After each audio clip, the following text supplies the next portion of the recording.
오늘도 주의 성전에 올라온 여러분에게 하나님의 은혜가 함께 하시기를 주님의 이름으로 축복합니다.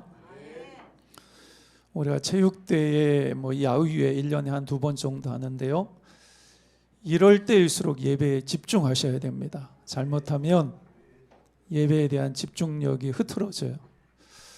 특별히 이제 우리 아이들과 함께 온 세대 통합 예배로 드릴 때에 분위기가 많이 망가질 수가 있는데, 여러분들이 기도하시면서 우리 어른들이 예배 분위기를 잘 만들어 가셔야 합니다. 요한복음 17장에 보면 예수님께서 십자가를 짊어지시기 전에 마지막으로 교회와 성도들을 위해서 기도한 기도문이 나옵니다. 이때 예수님께서 어떤 기도를 하시냐면, 하나님, 교회가 세상에 있습니다. 그런데 세상에 속하지 않도록 도와주옵소서. 할렐루야. 여러분들, 교회가 세상을 떠나서는 존재할 수 없습니다. 스님들은 산속으로 계속 들어가야 돼요. 돌을 닦기 위해서. 그런데 교회는 세상 속으로 들어가서는 안 됩니다. 교회는 산으로 들어가서는 안 됩니다. 말을 잘못했어요. 교회는 산으로 들어가면 안 됩니다. 교회는 세상으로 나와야 합니다. 그런데 세상에 있음에도 불구하고 세상에 속한 교회가 되어서는 안 된다라는 거죠. 이게 예수님의 마지막 기도 제목이었습니다. 여러분들, 우리가 세상을 떠나서는 절대로 살 수 없습니다. 여러분들 직장을 다니고 학교를 가려면 세상 속으로 들어가야 되죠. 그러나 여러분들 절대로 세상에 속한 자가 되어서는 안 됩니다. 우리는 누구에게 속한 자입니까? 하나님께 속한 자예요. 그래서 이런 자기 정체성을 분명히 알고 세상을 살아가면서도 세상의 유혹에 넘어가지 않고 세상에 빠지지 않고 여호와 신앙을 분별해서 잘 지킬 수 있는 그러한 성도가 되셔야 합니다. 어떻게 보면 교회는 세상이라는 바다에 떠 있는 구원선과 같다, 이렇게 말씀을 드릴 수가 있습니다. 세상이라는 바다, 그 바다에 떠 있는 배, 그냥 배가 아니라 구원선이라는 거예요. 그 구원선은 바닷물이 들어올 수가 없어요. 바닷물이 그 안으로 침투해 들어갈 수가 없습니다. 그러면서 바닷속에서 표류하는 사람, 바닷속에서 사고를 당한 사람들을 건져내는 구원선, 이것이 바로 교회입니다. 우리는 세상 속에 들어가서, 여러분이 다니는 직장이나 학교나 여러분이 사업을 하든 뭘 하든 우리는 세상 속에 들어갑니다. 그곳에서 우리는 소금과 빛이 되어서 세상을 변화시키고, 할렐루야, 죽어가는, 영적으로 타락해서 죄 가운데 죽어가는 영혼들을 살리는 구원선이 되어야 합니다. 오늘 본문의 말씀을 보면 오바댜라는 사람이 나옵니다. 이 오바댜라는 이 사람은 열왕기상 18장에 한 번 등장하고 이제 영원히 나오지 않습니다. 성경에 더 이상 기록이 없어요. 우리가 소선지서에 보게 되면 오바다 선지자가 나오는데 그 사람과는 동명이인입니다. 이름은 같지만 전혀 다른 사람이에요.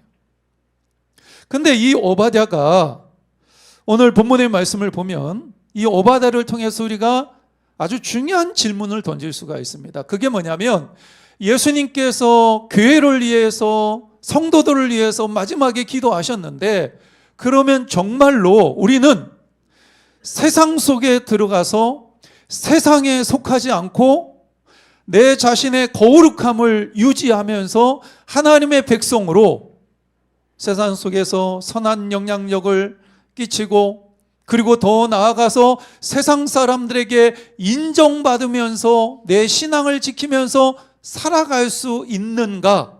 이것이 정말로 가능한가? 이 질문을 오늘 오바댜를 통해서 우리가 이 질문을 던져볼 수가 있습니다.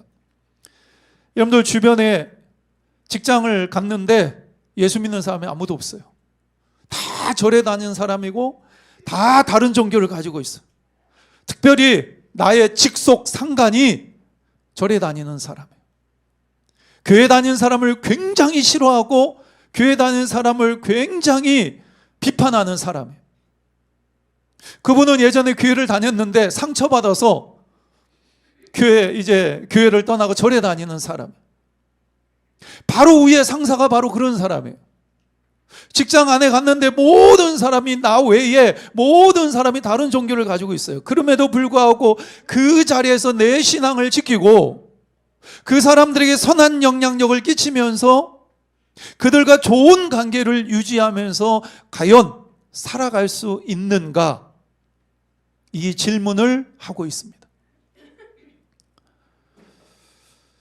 오바댜는 왕궁을 맡은 자입니다. 이 사람의 직업이고요.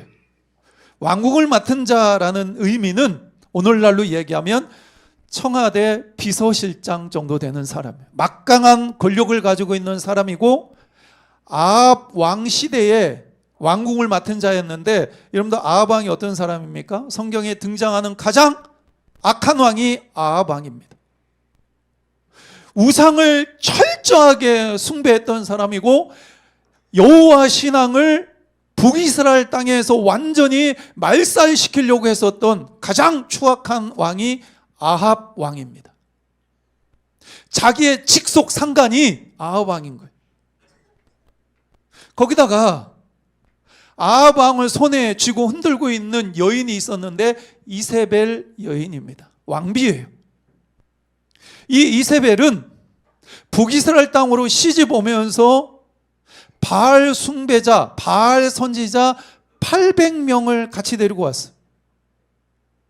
온 나라를 바알 숭배 사상으로 완전히 물들게 했던 여인이 이세벨입니다. 그리고 이세벨은 북이스라엘 땅에서 여호와 신앙을 말살시키려고 여호와 선지자, 하나님을 섬기는 선지자들을 잡아 죽이기 시작을 했습니다. 이런 상황 속에서 그 왕궁에 아합이 있고 이세벨 여인이 있는데 그 왕궁을 책임지면서 그 왕궁을 이끌어 나가는 사람이 누구냐면 오바댜라는 거예요. 오바댜. 그러면 여러분들 이 오바댜가 과연 자기의 신앙을 지키면서 왕에게 신임을 받고 왕에게 인정을 받을 수 있었을까? 오늘 3절 말씀에 보면 우리 3절 말씀 함께 읽겠습니다. 시작. 아합이 왕궁 맡은 자 오바댜를 불렀으니 이 오바댜는 여호와를 지극히 경외하는 자라. 이렇게 소개하고 있습니다. 영적으로 보면 북이스라엘 땅은 완전히 영적인 기근 상태였어요. 영적으로만 기근인 것이 아니라 아합 왕이 우상을 숭배하니까 하나님께서 3년 동안 하늘문을 그냥 닫아버렸어요. 하늘문을 닫았다는 얘기는 뭐냐면 비가 내리질 않는 거예요. 온 땅이, 그리고 영적으로 보면 완전히 북이스라엘 땅은 기근인 상태였습니다. 완전히 메말라 있었어요. 그런데 그 땅의 중심지였던 아합 왕이 통치하고 다스리고 있었던 그 궁궐, 그 아합 왕이 있었던 그 궁궐을 맡은 자가 오바댜였는데 이 오바댜가 어떤 사람이었느냐?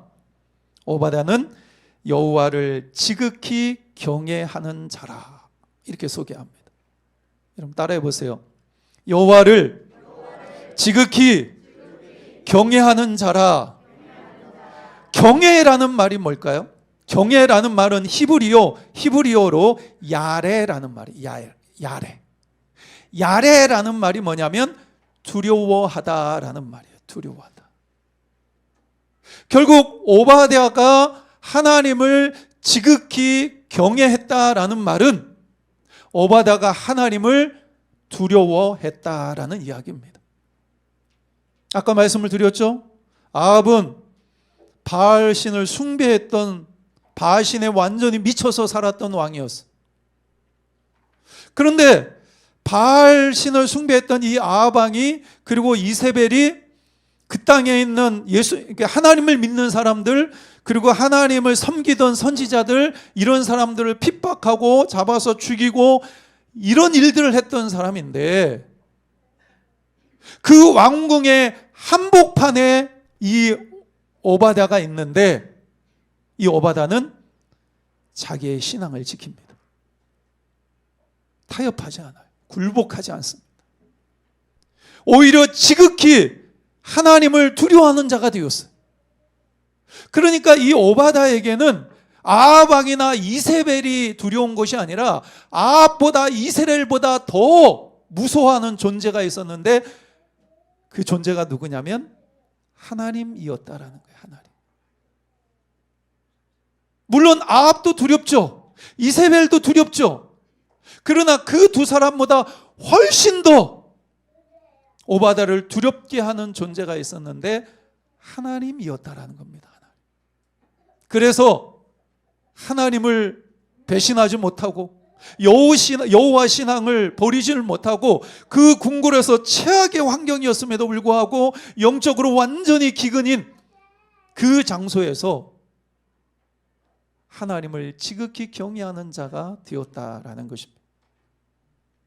여러분, 오늘날 우리 예수 믿는 사람들에게 문제 중에 하나가 뭐냐면 하나님을 경외하지 않는다라는 겁니다. 하나님을 사랑의 하나님으로는 고백합니다. 그래서 내가 아무리 잘못하고 실수해도 하나님은 나를 품어주시고 나를 용서해 줘. 그래서 내가 어떤 죄를 지어도 나는 상관없어. 그러면서 내가 짓는 죄에 대해서 별거 아닌 것처럼 생각하는 경향이 우리 예수 믿는 사람들에게 있습니다. 그러다 보니까 함부로 교회를 비난하고 정죄하고, 그리고 하나님의 일을 방해하고, 그리고 하나님의 말씀 앞에 불순종하고 있음에도 불구하고 그것을 별거 아닌 것처럼 생각을 해요. 왜 그런 줄 아세요? 하나님을 경외하는 마음이 없기 때문에 그래요. 하나님을 두려워하지 않기 때문에 죄를 쉽게 생각하고 별거 아닌 것처럼 생각한다라는 거예요. 여러분들, 우리가 하나님을 사랑의 하나님으로 믿지만 그럼에도 불구하고 하나님을 경외할 수 있는 여러분들이 되시기를 바랍니다. 오바댜는 이게 됐던 거예요. 이게 아합보다 하나님을 더 무서워했어요. 어떻게 보면 자기의 모든 것을 쥐고 있는 아합이었는데, 아합이 말 한마디면요, 만약에 여호와를 경외하다 들켜가지고 아합이 한마디로 그냥 가서 죽여라 이러면 이 오바댜는 그냥 죽어야 돼요. 그런데 그 아합보다 하나님을 더 두려워했던 거예요.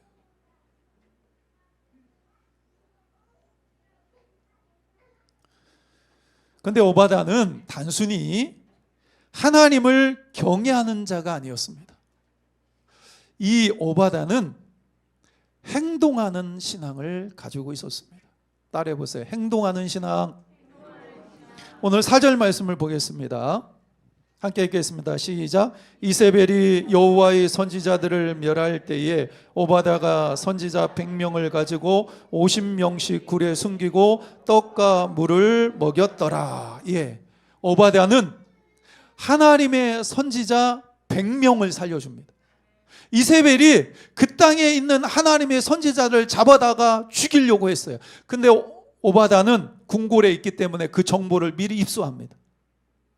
그래서 하나님의 선지자 100명을 50병씩 나눠가지고 궁궐에 숨겨주고, 누가 먹을 것을 공급해 줍니까? 오바댜가 떡과 물을 계속해서 공급해 주는 거예요. 여러분, 한두 명이 아니에요. 온 땅에 기근이 들어갔고 3년 동안 기근이 들어서 먹을 것도 제대로 구할 수도 없고 물도 제대로 구할 수 없는 그런 상황 속에서 아무리 오바다가 핵심적인 권력층에 있다 할지라도 100명의 사람들을 날마다 떡과 물을 공급해 주는 것은요, 이게 쉬운 일이 아닙니다. 세상에 비밀은 없어요. 언제 들킬지 몰라요. 오바다가 100명의 하나님의 선지자를 숨겨주고 그들을 살려주고 있고 먹을 것을 공급하고 있다, 이 사실이 탄로나면 언제든지 오바다는 죽을 수 있습니다. 세상에 비밀이 없기 때문에 그래요.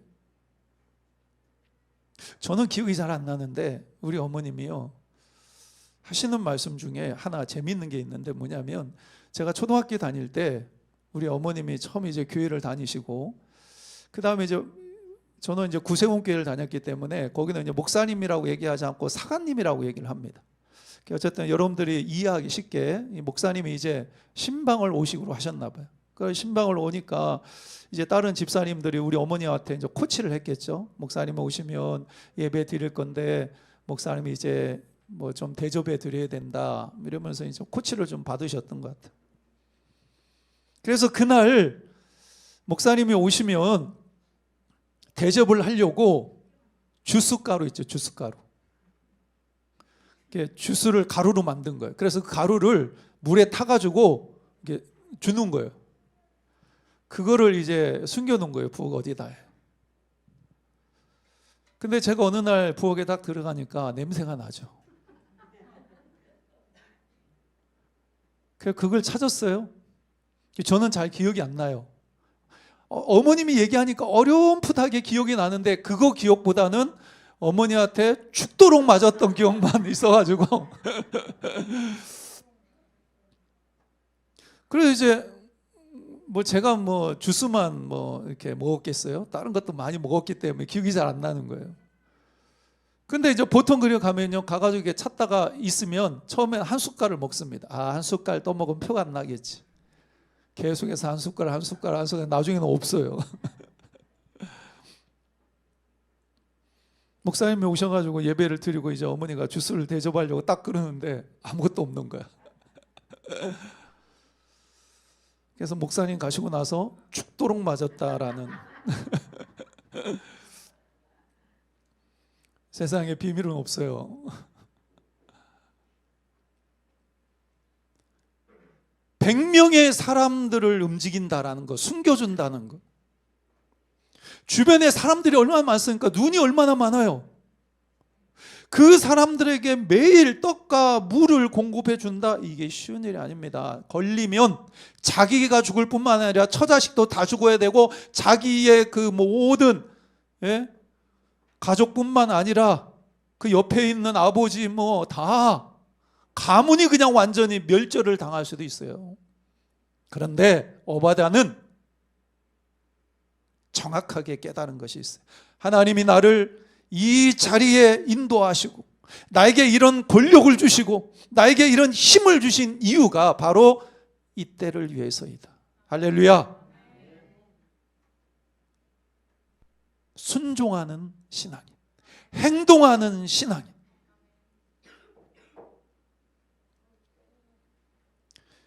여러분, 우리가 주님이 언젠가는 우리를 부르실 건데 주님이 우리를 부르실 때까지 우리가 계속해서 던져야 될 질문 3가지가 있습니다. 제가 자주 얘기하는 거예요. 첫 번째 질문이 뭐죠? 나는 구원받았는가? 여러분, 구원받으셨나요? 근데 예수님의 말씀에 보면 마지막 시대에 보면 알곡과 가라지가 같이 있대요. 우리나라도 벼를 심으면 피가 있습니다. 피. 근데 이렇게 보면 몰라요. 이게 벼인지 피인지 잘 모릅니다. 같이 자라요, 그냥.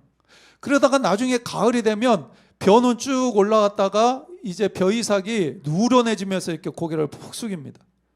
피는 빳빳하게 올라가요. 그때 되면 표가 나요. 예수님께서 말씀하시기를 알곡과 가라지가 같이 있다라는 거예요. 무서운 얘기지만 교회 안에 예배를 드리고 있지만 그 교회 안에도 알곡과 가라지가 있을 수 있다라는 얘기예요. 그래서 우리는 계속해서 주님 부르시는 그날까지 나는 구원받았는가? 구원의 확신이 있을 때까지 계속해서 우리는 이 질문을 던져야 돼. 그리고 여러분의 마음속에 구원의 확신이 오면 흔들리지 말아야 돼. 그래서 여러분들 정말로 중요하고 정말로 우리 인생에 있어서 정말로 중요하고 시급한 일이 이거거든요. 두 번째 질문이 뭐냐면 나는 영적으로 계속 성장하고 있는가라는 질문이에요.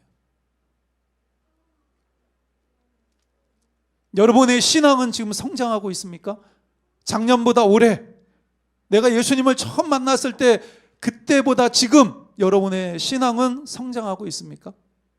여러분들이 세상에 나아가서 직장에서 뭐 대리였다가 과장이었다가 차장이었다가 부장이었다가 여러분의 직급이 올라가고 여러분이 돈을 많이 벌고 여러분들이 세상에서 성공하는 거 중요해요.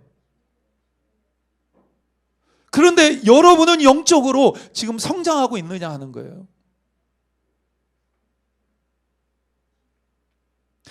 신앙 안에서 신앙 성장은요 그냥 되지 않습니다.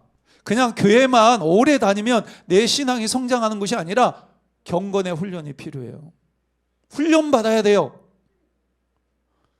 좋은 선수나 좋은 군인이나 공통점이 있는데 다 훈련의 과정을 겪었다는 거예요. 훈련이 세면 그 선수와 그 군인은 더 훌륭한 군인과 선수가 될 수 있습니다. 우리도 끊임없이 예수 그리스도를 영접했다면 경건의 훈련을 해야 되는데 디모데전서 4장 5절 말씀해 보면 하나님의 말씀과 기도로 거룩하여 짐이라. 할렐루야. 그래서 우리는 신앙생활하면서 계속해서 하나님 말씀을 봐야 돼요. 큐티해야 돼요. 큐티. 그리고 기도의 자리에 찾아가서 계속해서 기도해야 돼요. 이거 없이는요, 이것이 훈련되지 않으면 내 신앙은 절대로 성장하지 않습니다. 하나님의 말씀을 주야로 묵상하고 그 가운데 기록한 대로 지켜 행하면 내 신앙이 성장하기 시작하는 거예요. 쉬지 않고 기도하면서 내 뜻을 굴복시키고 하나님의 뜻을 따라가면 예수님처럼 내 뜻대로 하지 마옵시고 아버지의 뜻대로 하옵소서 이런 기도를 계속해서 올려드리면 내 신앙이 성장합니다. 그래서 두 번째 질문은 내 신앙이 지금 성장하고 있는가? 세 번째 질문이 뭐냐면 나는 지금 하나님 앞에 쓰임받고 있는가? 라는 질문이에요. 주님의 몸된 제단인 교회에서 여러분들은 하나님이 허락하신 그 사명을 감당하고 있습니까? 저는 그래서 목회자이기 때문에 성도들이 오면 어떻게 해서든지 일을 맡기려고 그래요. 뭐라도 하나 할 수 있도록. 제가 전에 얘기했지만 우리 정민숙 집사님은 오자마자 제가 무슨 일 시켰냐면 이 강대상 앞에 물을 조금 주일마다 좀 가려달라고. 잘하고 있잖아.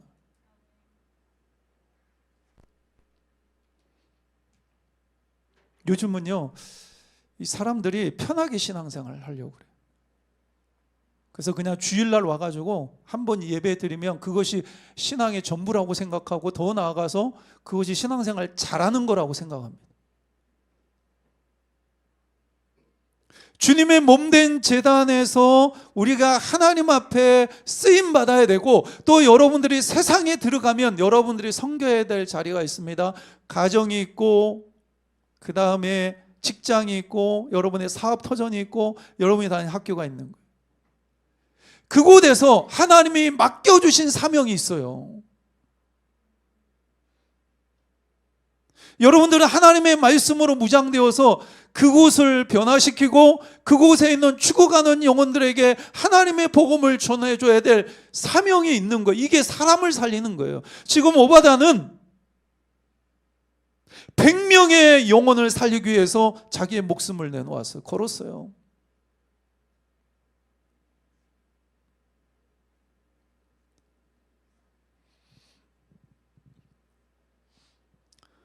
우리가 매주 생수 전도를 나가고 한 달에 2번 찬양 전도 축제를 나갑니다. 미련해 보일 수 있습니다. 하나님도 그렇게 생각하세요. 하나님도 그렇게 생각하십니다. 고린도전서 1장 21절 말씀 볼까요? 고린도전서 1장 21절 시작. 하나님의 지혜에 있어서는 이 세상이 자기 지혜로 하나님을 알지 못하므로 하나님께서 전도에 미련한 것으로 믿는 자들을 구원하시기를 기뻐하셨도다. 예, 하나님께서도 전도에 미련한 것으로 믿는 자들을 구원하시기를 기뻐하셨도다. 이렇게 이야기를 합니다. 요즘 무슨 노방전도 나가가지고 그런 거 나눠준다고 요즘 얼마나 풍요롭고 이런데 왜 저렇게 전도하지? 좀 지혜롭게 하지.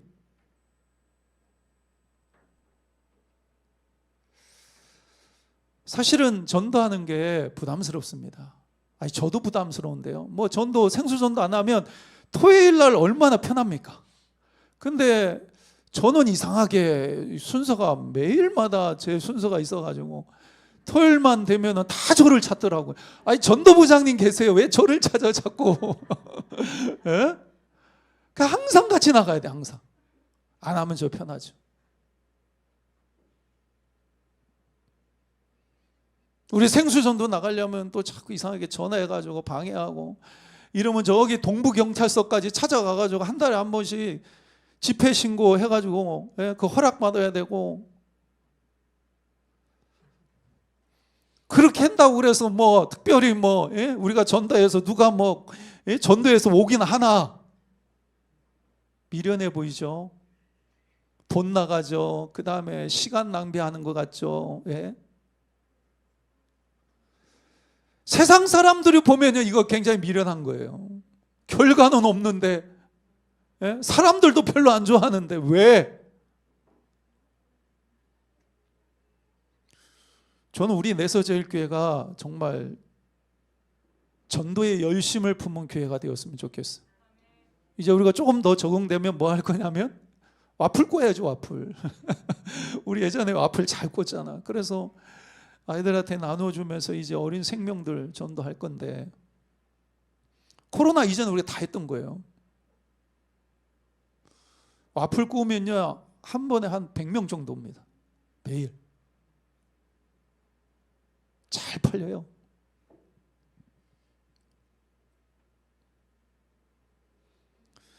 근데 전도는 미련해 보일 수 있지만 구원의 능력이 있다. 하나님 말씀하세요. 사람을 살린다라는 거예요. 세상에는 사람을 살릴 만한 지혜가 없다. 이 하나님의 말씀이에요. 전도가 미련해 보이지만 바로 그것을 통해서 하나님은 사람을 살리신다라는 거예요. 근데 제가 느끼는 것인데요, 우리가 다른 사람을 살리는 것으로 끝나지 않습니다. 전도하면 가장 중요한 게 뭐냐면 내가 삽니다. 할렐루야. 우리가 전도의 현장 가운데 갈 때는 가고 싶지 않고 부담스럽고 그런데 그 자리에 가서 복음을 전하고 우리가 전도지를 나눠주고 그러면요 내 영이 삽니다. 하나님이 내 영을 살리십니다. 이걸 여러분들 느껴보셨나요? 전 느껴요.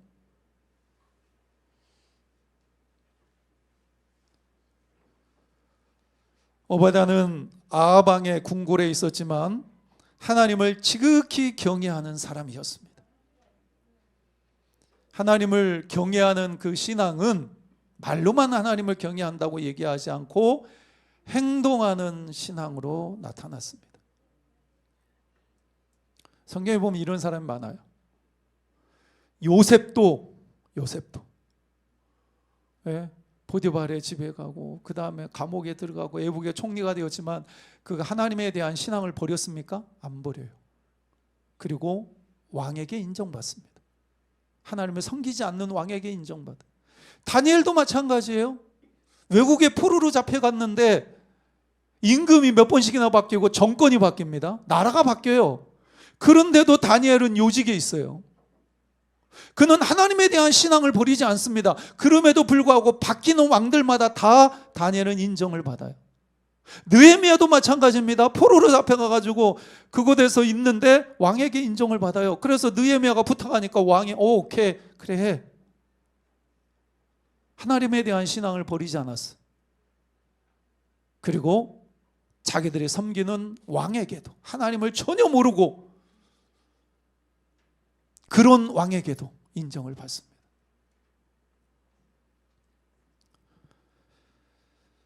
우리도 이런 살아있는 신앙이 되어야 합니다. 어떤 환경과 여건 속에서도 오늘 본문에 나오는 오바다처럼 지극히 하나님을 경외할 수 있는 여러분들이 되시기를 바랍니다. 그리고 바로 그 자리에서 여러분이 있는 그 자리, 어떤 자리인지는 다 여러분이 자리가 다 틀리니까 바로 그 자리에서 행동하는 신앙인으로 살아갈 수 있는 여러분 모두가 되시기를 주의 이름으로 축복합니다.